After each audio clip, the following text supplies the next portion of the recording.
আর সফলতার জন্য আল্লাহর উপর ভরসা খুবই জরুরি। আল্লাহ কোরআনে বলেন সূরা আল ইমরান অধ্যায় 3 আয়াত 160, যদি আল্লাহ চান কেউ পেছনে ফেলতে পারবে না, আর তিনি সাহায্য না করলে কে আছে এমন যে সাহায্য করবে? আর মুমিন লোকগণ কেবল আল্লাহর উপরে ভরসা করেন। আল্লাহ বলেন সূরা আনকাবুত অধ্যায় নম্বর 29 আয়াত নম্বর 69 যে যদি চেষ্টার সংগ্রাম করো আল্লাহ সুবহানাহু ওয়া তাআলার পথে, তিনি পথ খুলে দেবেন। আল্লাহ আরো বলেন সূরা নাহাল অধ্যায় 17 আয়াত 43 এবং সূরা আম্বিয়া অধ্যায় 21 আয়াত 7, ফাসআলু আহলে যিকরি ইন কুনতুম লা তা'লামুন।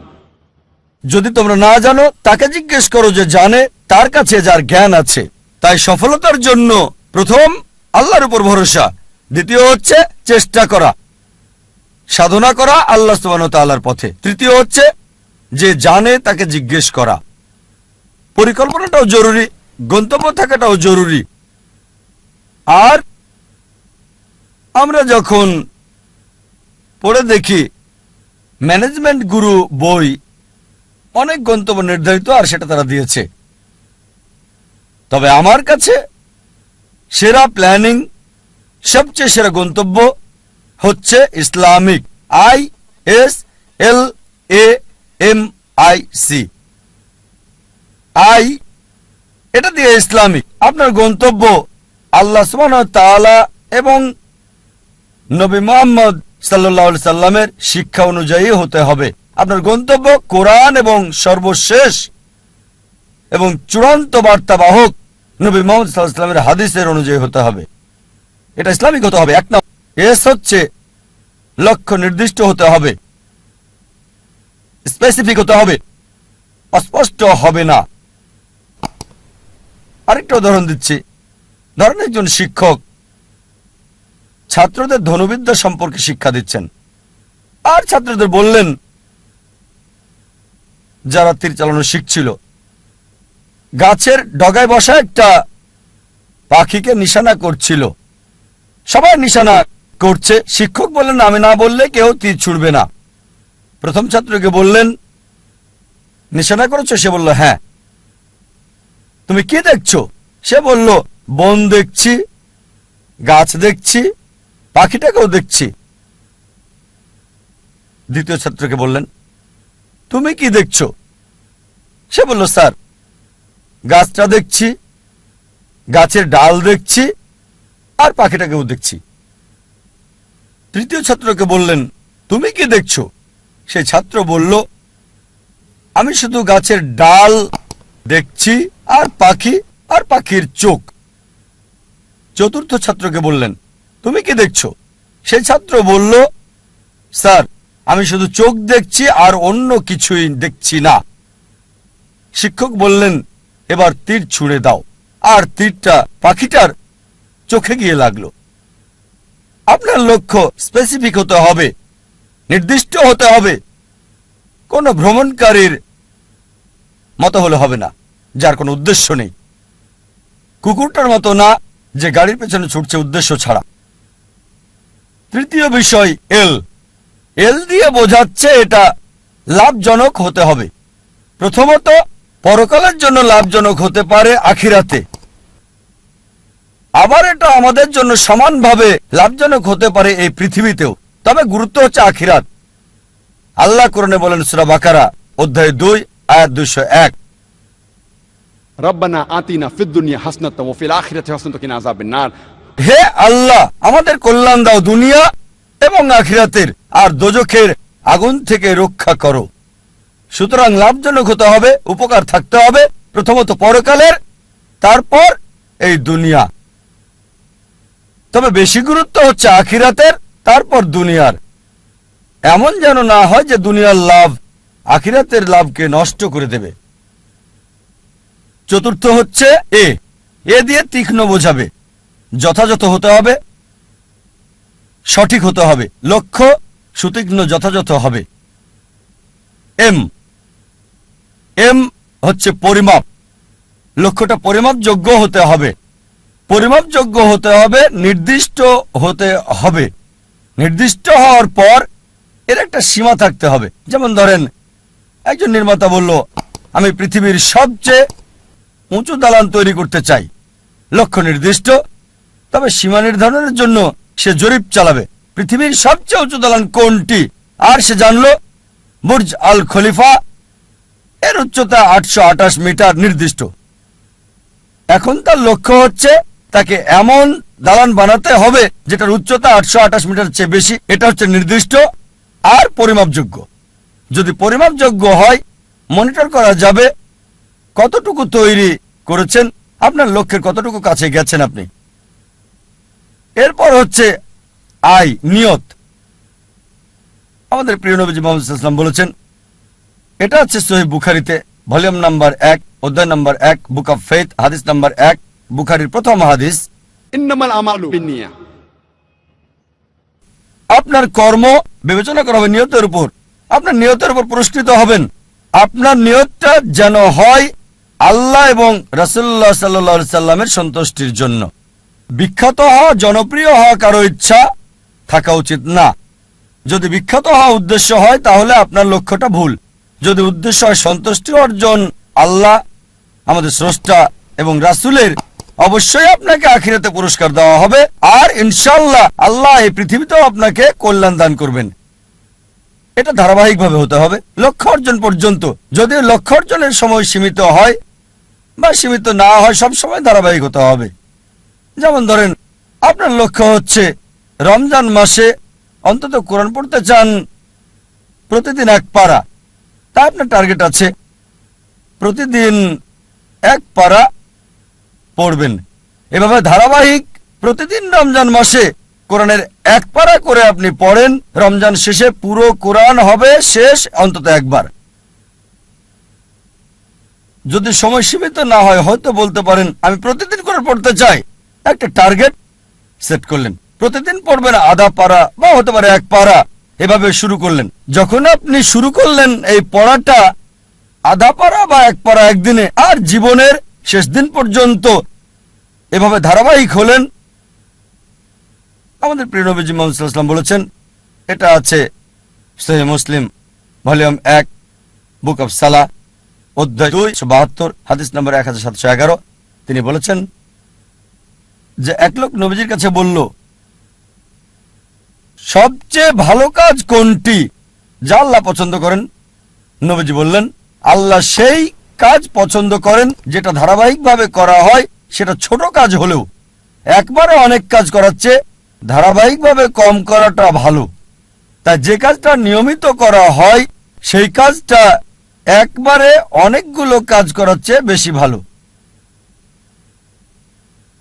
তাই লক্ষ্যটা হতে হবে ইসলামিক। প্রথমটা ইসলামিক, দ্বিতীয়টা সুনির্দিষ্ট প্রাসঙ্গিক, তৃতীয় লাভজনক কল্যাণকর, চতুর্থ তীক্ষ্ণ যথাযথ, পঞ্চম পরিমাপযোগ্য যা মনিটর করা যাবে, ষষ্ঠ হচ্ছে নিয়ত আল্লাহর সন্তুষ্টির জন্য হতে হবে, সপ্তম ধারাবাহিক হতে হবে। আরেকটা উদাহরণ দিচ্ছি। আমরা অনেকে উইলমা রুডলফের ইতিহাস জানি। উইলমা রুডলফ একজন মেয়ে যে শৈশব থেকেই ভয়ানক রোগ পোলিওতে আক্রান্ত ছিল, আর ডাক্তার তার পায়ে ব্রেস লাগিয়ে রাখত। ডাক্তার বলল, এই মেয়ে কখনোই হাঁটতে পারবে না। তার মা তাকে উৎসাহ দিত আর বলতো, উইলমা তুমি যা করতে চাও তাই তুমি করতে পারো। এভাবে মা মেয়েকে উৎসাহ দিত। উইলমার বয়স যখন 9, তখন পায়ের ব্রেস খুলে ফেলে সে পৃথিবীর দ্রুততম মানবী হতে চায়। এটা ছিল তার ইচ্ছা, ছিল তার লক্ষ্য। 9 বছর বয়সে ব্রেস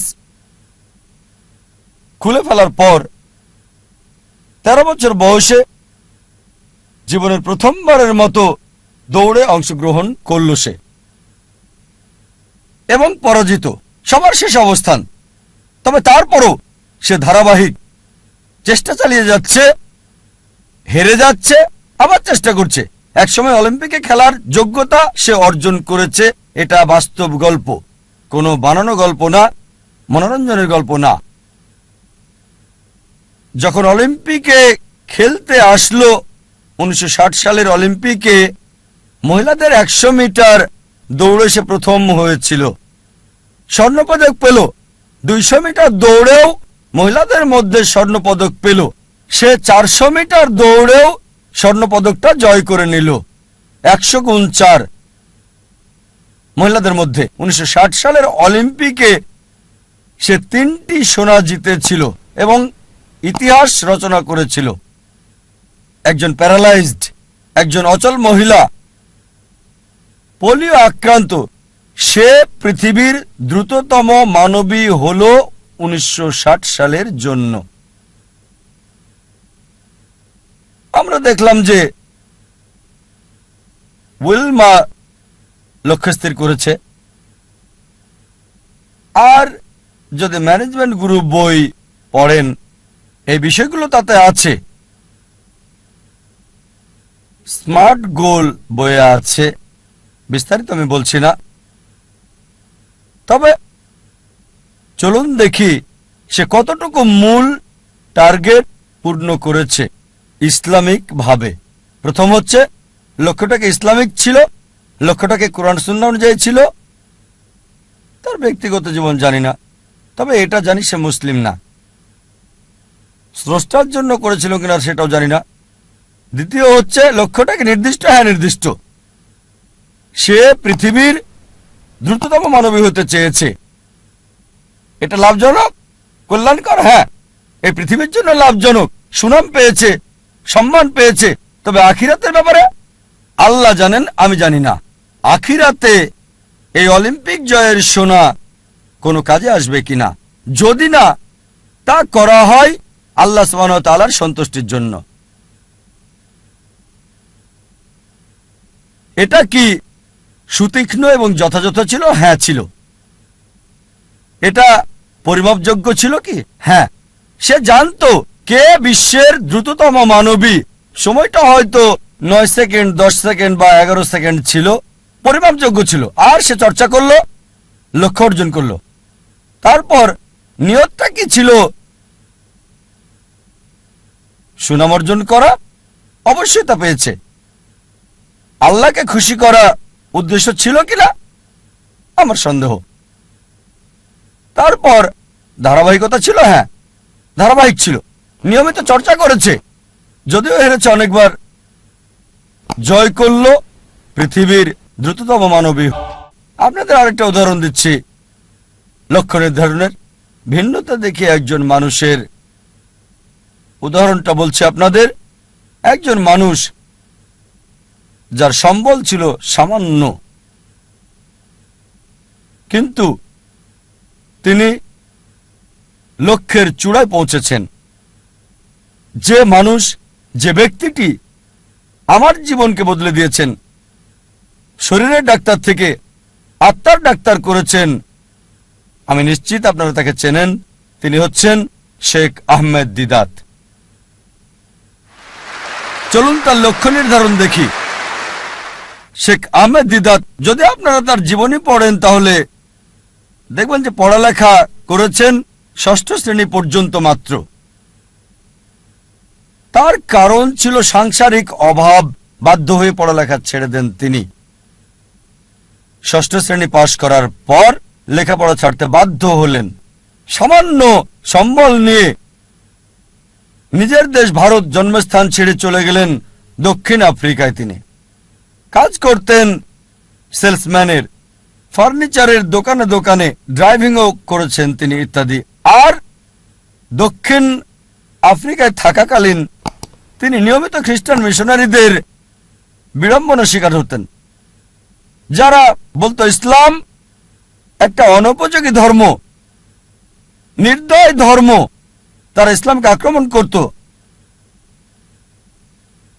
আর যেহেতু হ্যারাসমেন্টের শিকার, তার মনে একটা ইচ্ছা আসলো, ইসলামের বিরুদ্ধে সব অভিযোগের আমি উত্তর দিতে চাই সেই সব খ্রিস্টান মিশনারিদের। এই খ্রিস্টান মিশনারিদের ইসলামের বিরুদ্ধে বলার উপযুক্ত জবাব দিতে চাই। চিন্তা করেন, 6ষ্ঠ শ্রেণী পর্যন্ত পড়া একজন মানুষ। তবে অবশ্যই আল্লাহর উপর ভরসা ছিল। তিনি চেষ্টা করেছেন। একটা বই তাকে বেশ নাড়া দিয়েছিল, ঘরের মধ্যে ময়লা জমে থাকা একটা বই। এই বইটা তাকে নাড়া দিয়েছে, যেটার নাম ইজারুল হক, সত্যের প্রকাশ, লেখক মাওলানা রহমতুল্লাহ কিরানবী। আর ওই বইয়ে লক্ষ্যের নির্দেশনা পান, এভাবে শুরু করেছিলেন। আর 40 বছর ধরে সংগ্রাম করেছেন। তিনি চ্যালেঞ্জ করেছেন খ্রিস্টান ধর্মের রথী মহারথীদের। চিন্তা করেন, 6 পাস একজন মানুষ 40 বছর সংগ্রাম করেছেন, পৃথিবীর সেরা খ্রিস্টানদের সাথে চ্যালেঞ্জ করেছেন। এমন একটা ঘটনা 1986 সালে তিনি বিতর্ক করেছিলেন পাদ্রী জিমি সোয়াগাটের সাথে। আর 80-র দশকে এই জেমি সোয়াগাট ছিল 1 নাম্বার, সবচেয়ে ক্ষমতাধর, সবচেয়ে বিখ্যাত খ্রিস্টান টিভি বিতার্কিক। তার বিতর্কের কয়েক সপ্তাহ আগে শেখ দিদাতের এক ভক্ত বলল, শেখ আহমেদ দিদাত, আমি আপনার ভক্ত, আপনাকে একটা উপদেশ দিচ্ছি। এই জেমি সোয়াগাটকে আমি চিনি, তার সম্পর্কে আমি জানি, তার সাথে বিতর্ক করবেন না, আপনাকে হাসির পাত্র বানাবে আর ফু দিয়ে উড়িয়ে দেবে।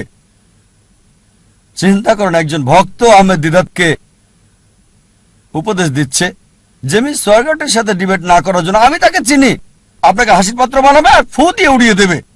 যে লোক সবচেয়ে বিখ্যাত টিভি ব্যক্তিত্ব, টেলিভিশনের মালিক, যার বাজেট ছিল দৈনিক $1 মিলিয়ন বেশি সুনাম অক্ষুণ্ণ রাখার জন্য, আমাদের শেখ আহমেদ দিদাত, মাশাআল্লাহ, তার সাথে আল্লাহ ছিলেন। তিনি ইউএসএতে গেলেন, ওই খ্রিস্টান মিশনারির শহরে, সে যে দেশে খুবই বিখ্যাত, তিনি গেলেন, বিতর্ক করলেন।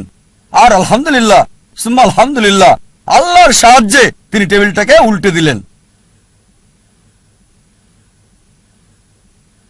চিন্তা করেন, একজন মানুষ সামান্য পুঁজি নিয়ে, স্কুলও পাশ করেননি, গ্র্যাজুয়েশন তো দূরের কথা, চ্যালেঞ্জ করেছেন খ্রিস্টান সম্প্রদায়ের প্রধান নেতাদেরকে। তারপর থেকে তিনি সবচেয়ে বড় বাধা বিশ্ব খ্রিস্টান নেতাদের জন্য, খ্রিস্টান মিশনারিদের জন্য। একা একজন মানুষ শেখ আহমেদ দিদাত আল্লাহ সুবহানাহু ওয়া তাআলার সাহায্যে সমগ্র খ্রিস্টানদের চ্যালেঞ্জ করেছেন।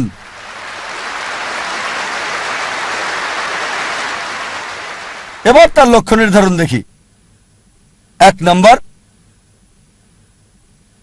হচ্ছে ইসলামিক। প্রথমে এটা কি ইসলামিক ছিল? কোরআন এবং সহিহ হাদিস মোতাবেক এটা কি আল্লাহ এবং রাসূলের জন্য ছিল? স্বাভাবিকভাবে হ্যাঁ ছিল। এ কারণেই তিনি লক্ষ্য অর্জন করেছিলেন। দ্বিতীয় হচ্ছে, এটা কি নির্দিষ্ট ছিল? হ্যাঁ, তার লক্ষ্য নির্দিষ্ট ছিল। আমি ইসলামের বিরুদ্ধে অভিযোগের উত্তর দিতে চাই, এটা ছিল নির্দিষ্ট। যথাযথ জবাব দিতে চাই, অমুসলিমদের মন থেকে ইসলাম সম্পর্কে ভুল ধারণাটা সরাতে চাই আমি। তৃতীয় বিষয় হচ্ছে, এটা কি লাভজনক ছিল, কল্যাণকর ছিল? তিনি আখিরাতের লাভ চেয়েছেন, আর ইনশাল্লাহ ইনশাল্লাহ আল্লাহ তাকে জান্নাত দেবেন ইনশাল্লাহ। কিন্তু আখিরাতের কল্যাণের পাশাপাশি দুনিয়াতেও সম্মান পেয়েছেন।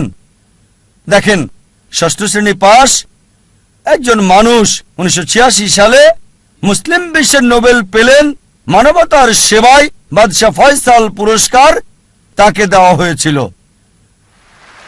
6ষ্ঠ শ্রেণী পাস লোক, তিনি পুরস্কারের জন্য করেননি, হয়তো পেয়েছেন $200, সেজন্য করেননি। পুরস্কারটা ছিল হয়তো স্বর্ণ, সেজন্য করেননি। তিনি করেছেন আল্লাহ এবং রাসূলের জন্য। আল্লাহ আখিরাতে পুরস্কার দেবেন, এই দুনিয়াতেও। লাভজনক। তারপর এটা কি তীক্ষ্ণ ছিল, যথাযথ ছিল? খুবই তীক্ষ্ণ, যথাযথ সময়ে। তার কৌশল সবকিছু যথাযথ ছিল। যখন খ্রিস্টান মিশনারিরা মুসলিমদের বদনাম করত, আমাদের অবস্থান ছিল যখন একেবারে নিচে। এই মানুষ শেখ আহমেদ দিদাত হাজার হাজার তরুণকে অনুপ্রাণিত করেছিলেন, এবং আমাকেও। অন্তত আমরা মাথা উঁচু করে দাঁড়াতে পারি ভালোভাবে। তারপর এটা কি পরিমাপযোগ্য? হ্যাঁ। তিনি কি করলেন? খ্রিস্টান মিশনারিদের লেখা বইগুলো সংগ্রহ করলেন, যেগুলো ছিল ইসলামের বিরুদ্ধে লেখা, যেমন জন গিলক্রিস্ট, এইসব বই জেমস ওগার্ট, আর সেগুলো উত্তর দিলেন। যখন তারা কোরআন এবং ইসলামকে আক্রমণ করত, তিনি জবাব দিতেন তাদের বাইবেল থেকে। কোরআনের আয়াতগুলো সেগুলোর উপরে প্রয়োগ করতেন আর ফলাফল পেতেন পরিমাপযোগ্য। এরপর তার নিয়ত কি ছিল? বিখ্যাত হওয়া নিয়ত ছিল না, বাদশাহ ফয়সাল পুরস্কার পাওয়াটা উদ্দেশ্য ছিল না। নিয়ত ছিল আল্লাহ এবং তার রাসূলের সন্তুষ্টি অর্জন। তারপর ধারাবাহিকতা ছিল, হ্যাঁ ছিল। চিন্তা করেন, তিনি সংগ্রাম করেছেন 40 বছর। তার ইতিহাস পড়লে দেখবেন তার অফিসটা ছিল ছোট্ট একটা ঘর। আর আমাদেরকে বলেছেন সাদা কালো 1000 পাম্পলেট ছাপানোর আগে তাদের মিটিং করতে হতো। চলো মিটিং করি, 1000 সাদা কালো পাম্পলেট আমরা ছাপাতে পারবো কিনা। মাশাআল্লাহ, ধারাবাহিক লক্ষ্যে পৌঁছার আগ পর্যন্ত সংগ্রাম করেছেন। উইলমা রুডলফ এবং শেখ আহমেদ দিদাতের মধ্যে যে পার্থক্য দেখি, তা হলো উইলমা রুডলফের দূরদর্শিতা ছিল না। এই পৃথিবীতে অনেক মূল্য, কিন্তু শেখ আহমেদ দিদাত ছিলেন দূরদর্শী। আর এটা ছিল আখিরাতের জন্য। ইনশাআল্লাহ আল্লাহ তাকে পুরস্কার দেবেন আখিরাতে, দুনিয়াতেও তাকে পুরস্কার দিয়েছিলেন।